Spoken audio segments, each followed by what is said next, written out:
Hello students. आज हम लोग हिस्ट्री का third chapter ruling the country side पढ़ेंगे।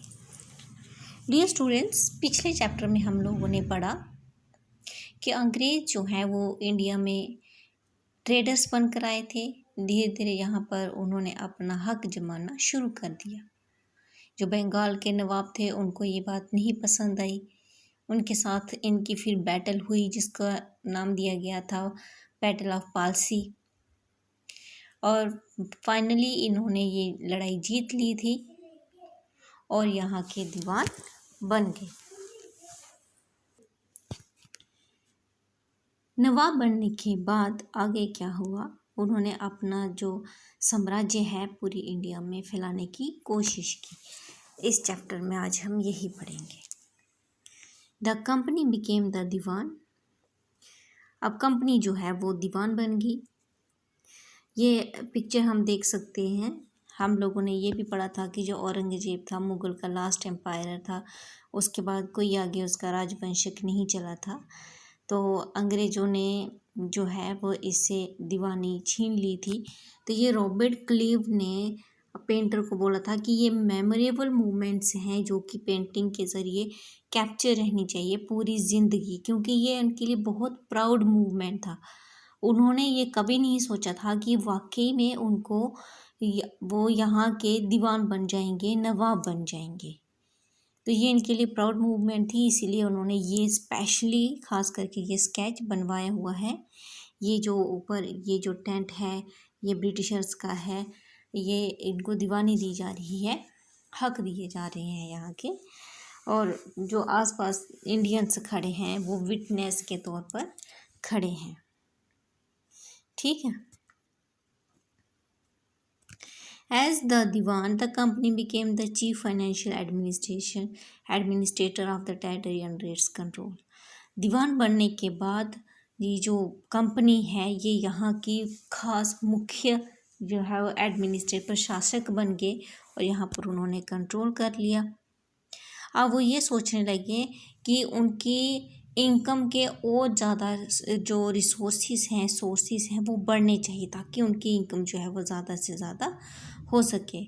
उन्होंने कंपनी को और एक्सपेंड करने की कोशिश की, रेवेन्यू को बढ़ा दिया और जो ट्रेड था उसको भी इन्होंने बढ़ाया।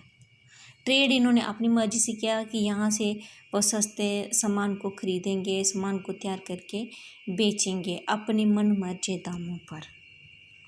ठीक है।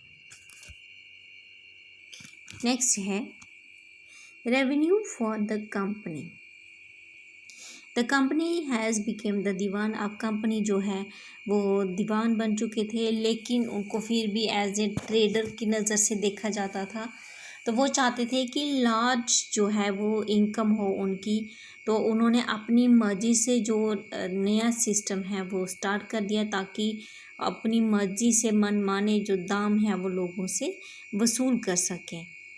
वो यहाँ से फाइन क्वालिटी के कॉटन और सिल्क, मतलब बढ़िया क्वालिटी का कॉटन और सिल्क जो है वो सस्ते दामों पर खरीदते थे, और 5 साल के अंदर ही जो ये इतनी अच्छी वैल्यूएबल चीज़ें हैं वो यहाँ से ख़रीद कर तैयार करके बंगाल में डबल दामों पर बेचने लगे। अब जब वो यहाँ से जो भी चीज़ें यहाँ पर बेचते थे तो उसके बदले में गोल्ड और सिल्वर जो है वो ले जाते थे। अब एक आगे ऐसा वक्त आ गया कि बंगाल में बिल्कुल इतने ज़्यादा क्राइसिस होने लगे कि बंगाल बहुत ही गरीब हो गया। Artisans were deserted village since they were being forced to sell their goods to the company at low price. अब जो चीज़ें बनाने वाले आर्टिशंस थे उनको फोर्स किए जाने लगा कि जो भी वो चीज़ें बनाते हैं वो कंपनी को सस्ते दामों पर बेचें। आगे कंपनी उनको अपनी मर्जी से मन मर्जी दामों पर बेचती थी। अब गांव जो है वो खाली होने लगे क्योंकि अब वहाँ पर उतना काम नहीं रहा। पीजेंट्स जो थे उनसे जो डबल रेवेन्यू लेने लगे।